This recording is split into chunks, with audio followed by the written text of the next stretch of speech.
प्रिय साथियों, नमस्कार। मैं संजू कुमारी सरोज आप सभी का सरोज संपदा चैनल पर सहृदय स्वागत करती हूँ। जैसा कि आपको YouTube के थंबनेल से ज्ञात है कि आज हम सभी UGC net second paper education subject पर अति नवीनतम प्रीवियस ईयर क्वेश्चन का सटीक प्रश्नोत्तरी को साझा किया जाएगा। मैं पिछले 20 वर्षों से बिहार सरकार के शिक्षा विभाग में कार्यरत हूँ। कार्य का दायित्व अब तक ऑफलाइन में ही रहा है, परंतु अब मेरी कोशिश रहेगी कि ऑनलाइन भी कुछ जानकारी अपने नए एवं पुराने साथियों से साझा करती रहूं। तो ज़्यादा देर ना करते हुए सेशन शुरू किया जाए।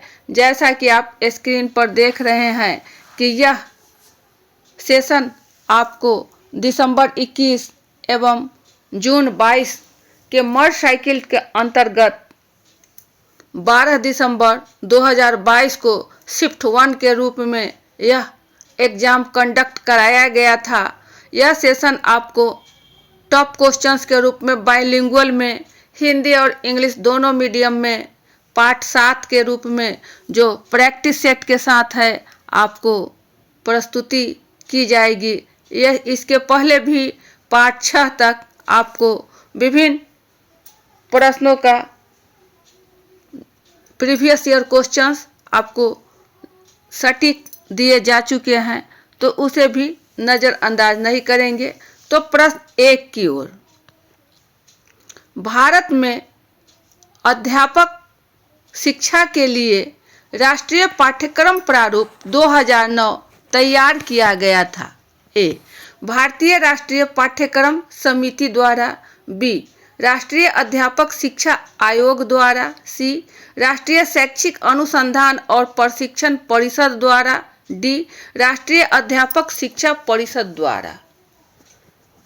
In India, the National Curriculum Framework for Teacher Education 2009 was prepared by A, National Curriculum Committee of India. B, National Commission for Teacher Education. C, National Council of Educational Research and Training. D, National Council for Teacher Education.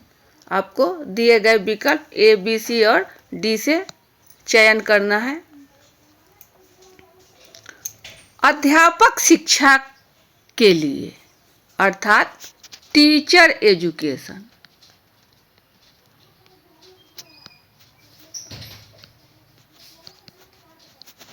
यह शिक्षक शिक्षा के लिए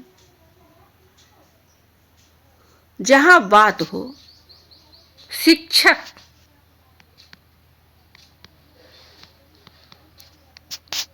तो हमें सबसे पहले teacher education की ही बात होती है। टीचर एजुकेशन, टीचर एजुकेशन यह आपको एनसीटीई द्वारा कोई भी कार्यक्रम को प्रारूप करने के लिए, फ्रेमवर्क करने के लिए एनसीटीई की ही पहल होती है। National council for teacher education, national council for teacher education. इसमें यह आपको मालूम है कि फ्रेमवर्क यानी नेशनल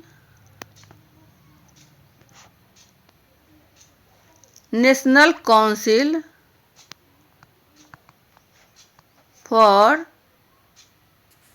टीचर एजुकेशन,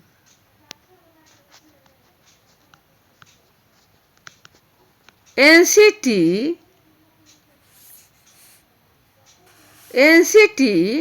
1995 में भारत सरकार के वैधानिक निकाय है।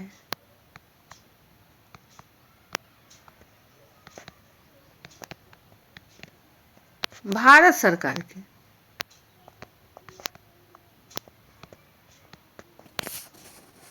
इसमें इंडियन एजुकेशन का जो स्टैंडर्ड है, जो प्रोसेस है, उसकी देख रेख के लिए शिक्षक शिक्षा के लिए NCTE, लेकिन NCFTE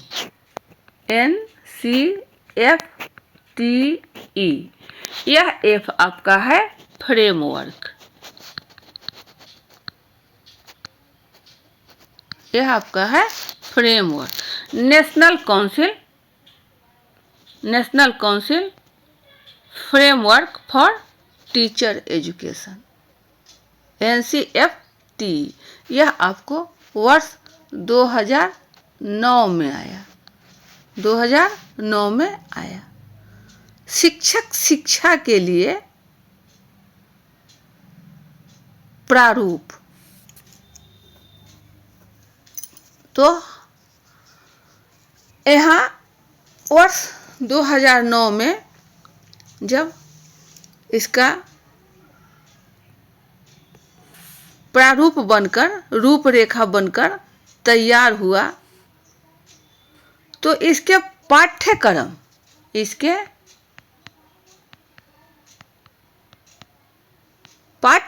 एवं शिक्षण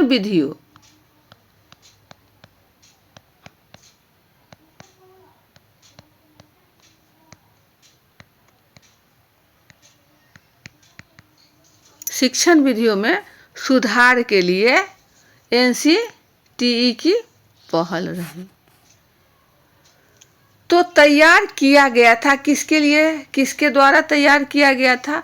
तो राष्ट्रीय अध्यापक शिक्षा परिषद द्वारा, राष्ट्रीय अध्यापक शिक्षा परिषद द्वारा NCTE, जो ऑप्शन आपको डी की ओर है, ऑप्शन आपको डी की ओर है।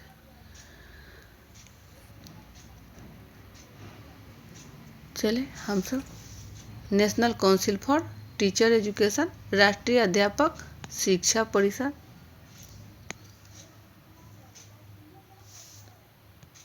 ये रहा सही उत्तर, national council for teacher education.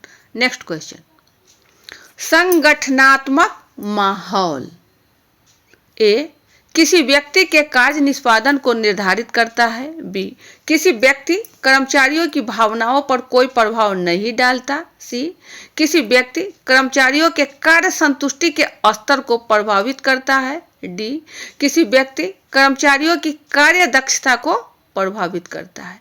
English है इसकी, organisational climate A determines work performance of an individual, B does not affect sentiments of an individual employee, C affects the level of job satisfaction of an individual employee, D affects work efficiency of an individual employee। Option है आपको A, B and C only, B, C and D only, C, C and D only और D है आपको A and D only। तो दिए गए option से हमें सही विकल्प का चयन करना है। संगठनात्मक, ऑर्गेनाइजेशनल या माहौल यानी क्लाइमेट, यह एक अवधारणा है, यह एक अवधारणा है। इसमें शिक्षा के क्षेत्र में शैक्षणिक माहौल के लिए संगठनात्मक व्यवहार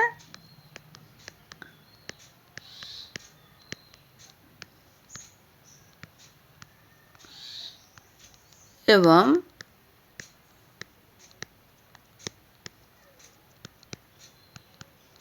मनोविज्ञान के संदर्भ में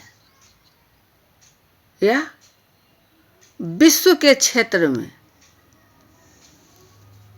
व्यावसायिक विश्व के क्षेत्र में व्यावहारिक अर्थ है।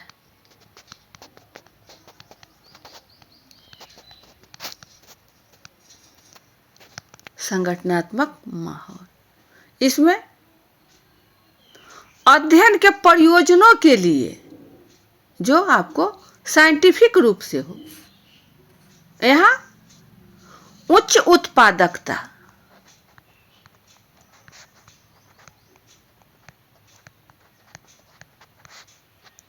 एवं अभिप्रेरणा स्तर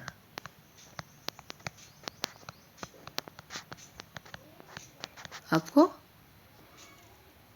ज्यादा से ज्यादा जुड़ाव रहता है, गहराई रहता है।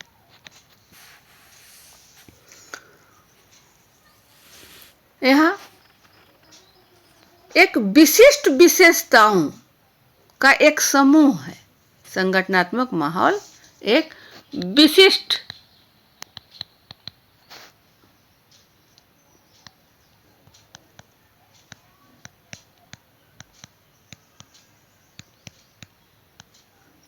विशेषताओं का एक समूह है जो स्टाफ के ऑर्गेनाइजेशन के बारे में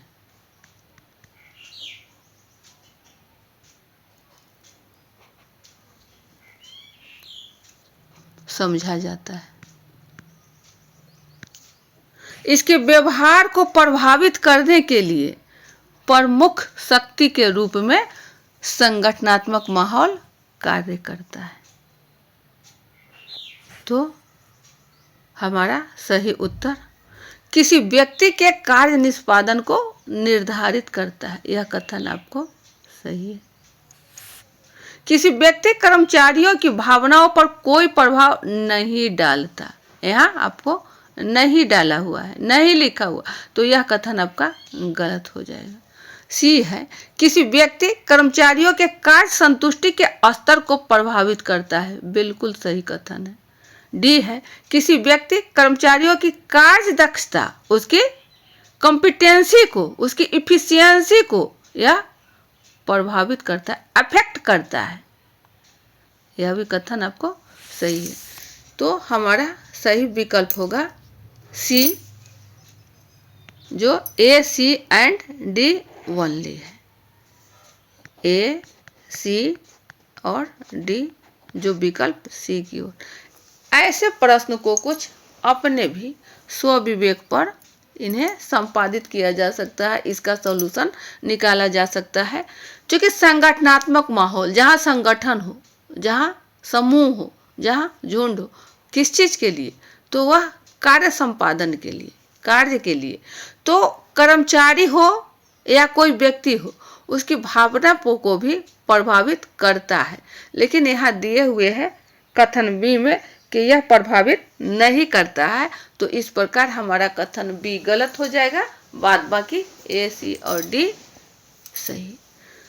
सही उत्तर का मिलान ये रहा सही उत्तर। नेक्स्ट क्वेश्चन, मानक त्रुटि मध्यमान ए की वैल्यू व्यक्तिगत स्कोर के मानक विचलन के मुकाबले अधिक होती है। बी, सैंपल आकार की बढ़ोतरी के साथ घटता है। सी, विषम विजातीय समूह से लिए गए न्यायादर्श के लिए यह कम होता है। The standard error of mean A has a greater value than the standard deviation of individual scores. B, decreases with the increase in sample size. C, is less for the sample drawn from heterogeneous group. A, only A, B, only B, C, A and B only, और D है आपको A and C। तो इसका सही option क्या होगा? मानक त्रुटि, स्टैंडर्ड एरर ऑफ मीन, मध्यमान का मानक त्रुटि। तो हम सब जानते हैं स्टैंडर्ड डेविएशन SD, यानी मानक विचलन।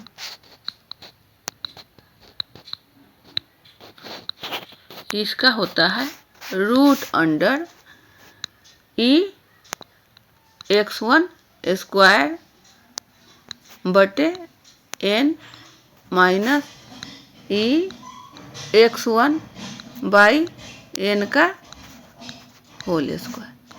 ये आपका मानक विचलन है। लेकिन न्यायादर्श की मानक त्रुटि, सैंपल का मानक त्रुटि, स्टैंडर्ड एरर मानक त्रुटि, न्यायादर्श की मानक त्रुटि ये है आपको alpha by root N, alpha by root N. यह मानक त्रुटि का अध्ययन किसी संस्था के नमूने के मानक विचलन के उनकी मानक त्रुटि को कहते हैं, या माध्य के विचलनों के वर्ग का औसत निकालने पर उससे माध्य की मानक त्रुटि ही कहा जाता है। माध्य अथवा माध्यिका जैसे मध्यवर्ती मानों से प्रेक्षणों का विचरण माना जाता है। प्रेक्षणों का विचरण,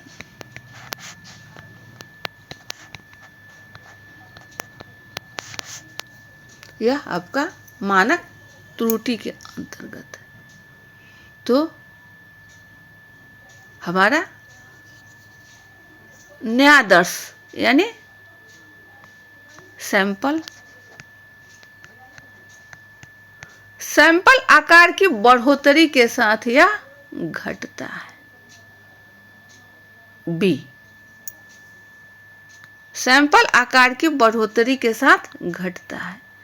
मानक त्रुटि मध्यमान की वैल्यू व्यक्तिगत स्कोर के मानक विचलन के मुकाबले अधिक होती है, यह कथन गलत है।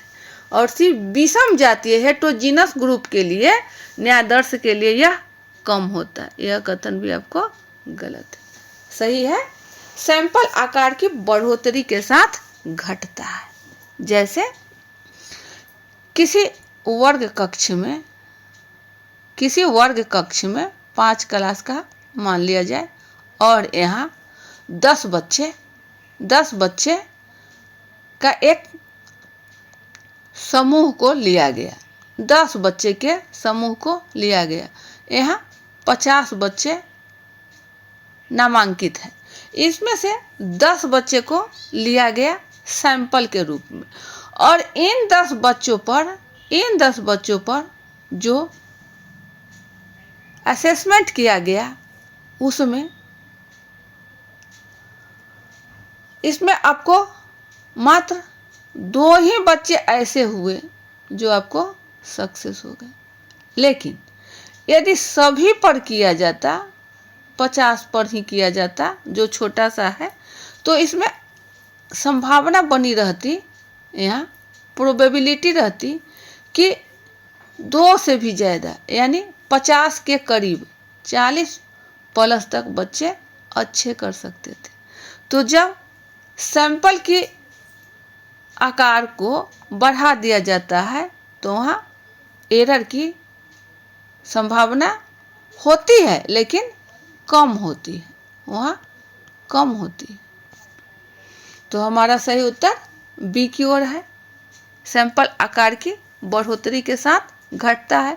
लेकिन यही वर्ग 5 के 50 छात्रों में से मात्र 2 का ही आकलन किया जाए और वो दोनों बहुत कम औसत दर्जे के छात्र थे, तो इनका आकलन के आधार पर शेष 48 छात्रों का आकलन हमारा सही रिजल्ट नहीं आ पाएगा। यदि इसी जगह 2 के जगह हम 20 के एक समूह बनाकर इसका आकलन करेंगे तो यहाँ हमारा रिजल्ट ज़्यादा से ज़्यादा सही होने की संभावना रहेगी। तो सैंपल आकार की बढ़ोतरी के साथ मानक त्रुटि मध्यमान घटता है। सही उत्तर ये रहा ओनली बी। नेक्स्ट क्वेश्चन, राष्ट्रीय ज्ञान आयोग के संदर्भ बिंदु थे ए 21वीं शताब्दी की ज्ञान संबंधित चुनौतियों को पूरा करने के लिए शैक्षिक प्रणाली में उत्कृष्ट लाना, बी विज्ञान और तकनीकी प्रयोगशालाओं में ज्ञान सृजन को बढ़ावा देना, सी पर्यावरण को सुरक्षित रखने में ज्ञान उपयोग को बढ़ावा देना, डी बौद्धिक संपदा अधिकारों में लगी संस्थाओं के प्रबंधन में सुधार लाना। Terms of reference of National Knowledge Commission were to A. Build excellence in the educational system to meet the knowledge challenge of the 21st century. B. Promote creation of knowledge in science and technology laboratories. C. Promote knowledge application in preservation of environment. D. Improve the management of institutions engaged in intellectual property rights. दिया गया विकल्प है आपको A, B and C only, B, A, B and D only, C, A, C and D only और D है आपको B, C and D only. तो इनमें से सही विकल्प का चयन करना है। राष्ट्रीय ज्ञान आयोग, national knowledge commission, national knowledge commission, ये आपको नेशनल नॉलेज कमीशन वर्ष 2005 में, वर्ष 2005 में सैम पित्रोदा, सैम पित्रोदा के अध्यक्षता में ज्ञान राष्ट्रीय ज्ञान आयोग का गठन किया गया था। यहाँ आपको गठन किया गया था, लेकिन वर्ष 2006 में इसे इम्प्लीमेंट किया गया या कार्य करना शुरू किया कार्य।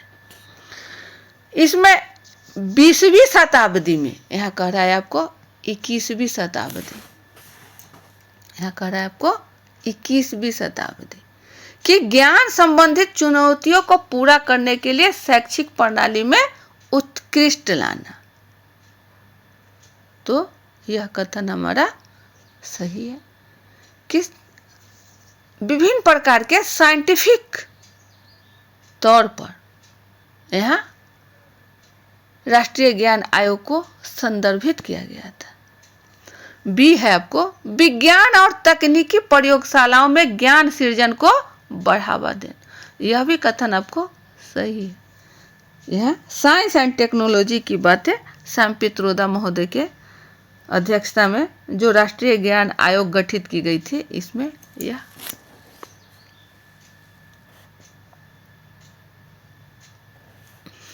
सी है आपको पर्यावरण को सुरक्षित रखने में ज्ञान उपयोग को बढ़ावा देना। देखिए, यह पर्यावरण के लिए नहीं था, एनवायरनमेंट के लिए राष्ट्रीय ज्ञान आयोग का गठन नहीं किया गया था। तो ये ऑप्शन आपका गलत है, ये गलत है। तो हमारा सही उत्तर यूं ही हो गया A, B and D only, A, B and D only, option B. D कह रहा है बौद्धिक संपदा अधिकारों में लगी संस्थाओं के प्रबंधन में सुधार लाना। यह भी आपका सही है। यहाँ मैनेजमेंट को इम्प्रूवमेंट करने के लिए, एंगेज करने के लिए यह कथन आपका सही है। इस प्रकार ए, बी और डी, यह ऑप्शन बी की ओर है। यह बौद्धिक संपदा मतलब ज्ञान की चुनौतियों से संबंधित है। बौद्धिक संपदा माने ज्ञान, नॉलेज, उससे रिलेटेड। तो सही कथन का मिलान हम सब कर ले। ये रहा सही उत्तर ए, बी एंड डी ओनली। पर्यावरण राष्ट्रीय ज्ञान आयोग में नहीं है। और पूछा जाता है कभी कभी, आपको ध्यान रखने वाली बातें हैं कि राष्ट्रीय ज्ञान आयोग का गठन कब हुआ। गठन तो 2005 और जब कार्य प्रक्रिया तो वर्ष 2006 में राष्ट्रीय ज्ञान आयोग। इसमें नेक्स्ट क्वेश्चन, राज्य शैक्षिक अनुसंधान एवं प्रशिक्षण परिषद के मुख्य कार्य हैं। ए, 4 वर्ष की अवधि का समेकित अध्यापक शिक्षा कार्यक्रमों का डिजाइन एवं विकास। बी, शिक्षकों के लिए प्रोफेशनल एथिक्स की संहिता तैयार करना। सी, पाठ्यक्रम, पाठ्यपुस्तक, प्रशिक्षण, अनुसंधान एवं नवाचार का विकास। डी, अध्यापक शिक्षा संस्थानों का प्रत्यायन एवं उनकी निगरानी। इंग्लिश है इसकी, broad functions of the state council of educational research and training are. A, design and development of integrated teacher education programme of 4 year duration. B, preparation of code of professional ethics for teachers. C, development of curriculum, text books, training, research and innovation. D, accreditation of teacher education institutions and their monitoring. तो सही विकल्प का चयन करना है ए, B, सी और D से। चल, राष्ट्रीय शैक्षिक अनुसंधान एवं प्रशिक्षण परिषद अर्थात SCER और T. State council of educational research and training, यह है इसका फुल फॉर्म। तो जैसा कि बोलने से ही हमारा स्पष्ट होता है कि इसका कार्य क्या रहा होगा। यह है राज्य स्तरीय, यह है आपको राज्य स्तरीय, और यही आपका NCERT, तो यहाँ आपका हो जाता national council of educational research, national council of educational research and training. तो हमें SCERT, तो इसका काम क्या है? सिलेबस बनाना। इसका क्या काम है? पाठ्यक्रम का निर्माण करना। इसका काम क्या है? तो जो पाठ्य पुस्तक है इसका निर्माण करना, कि पाठ्य पुस्तक में कौन कौन से यूनिट होंगे। SCERT का काम है ट्रेनिंग देना, यानी प्रशिक्षण देना। और इसका काम क्या है? तो यह अनुसंधान के लिए भी प्रेरित करता है। यह नवाचार, इनोवेशन, नई नई चीज़ों की खोज के लिए यह प्रेरित करता है। तो हमारा सही विकल्प development of curriculum, text books, training, research and innovation, अर्थात ऑप्शन सी, ऑप्शन सी। पाठ्यक्रम, पाठ्यपुस्तक, प्रशिक्षण, अनुसंधान एवं नवाचार का विकास राज्य शैक्षिक अनुसंधान एवं प्रशिक्षण परिषद के मुख्य कार्य है। State council of educational research and training के मुख्य फंक्शंस आपको यही है: पाठ्यक्रम, पाठ्यपुस्तक, प्रशिक्षण, अनुसंधान एवं नवाचार का विकास। यह प्रश्न आपको बहुत ही महत्वपूर्ण है। ये आपको घुमा फिरा कर कभी ऊपर कभी नीचे जैसे तैसे भी यह प्रश्न पूछे ही जाते हैं, इन्हें नजरअंदाज नहीं करना। नेक्स्ट क्वेश्चन, सही उत्तर का मिलान, ये रहा सही उत्तर। नेक्स्ट क्वेश्चन, वैयक्तिक शैक्षिक योजना आपके मतानुसार क्या है? ए, विद्यार्थी हेतु तो पुनर्वास एवं करियर योजना। बी, परिवार सहायता योजना। सी, विद्यार्थी की जरूरत के अनुसार अनुदेशक सहायता एवं सेवाओं का कथन। डी, दिव्यांग विद्यार्थी हेतु घर से विद्यालय तक पारगमन कथन। इंग्लिश है इसकी। What is your opinion is an individualised educational plan. इसे IEP भी कहा जाता है। IEP, individualised education plan. A option में है आपको कथन, statement. Rehabilitation and career plan for a student. B, family support plan. C, statement of instructional supports and services required by a student. D, transition statement for a student with disability from home to school. Option है only A, B है आपको only A and B, option C only C, और D है only C and D. तो सही विकल्प का चयन करना है। वैयक्तिक शैक्षिक योजना, वैयक्तिक शैक्षिक योजना, इंडिविजुअलाइज्ड एजुकेशनल प्लान, IEP। इसमें वैयक्तिक यानी व्यक्तिगत,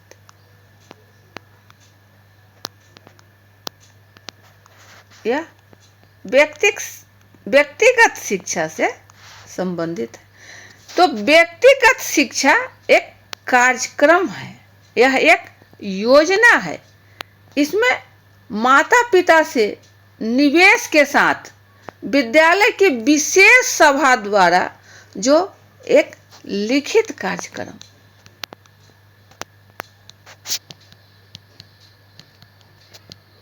एक लिखित कार्यक्रम शैक्षणिक लक्ष्यों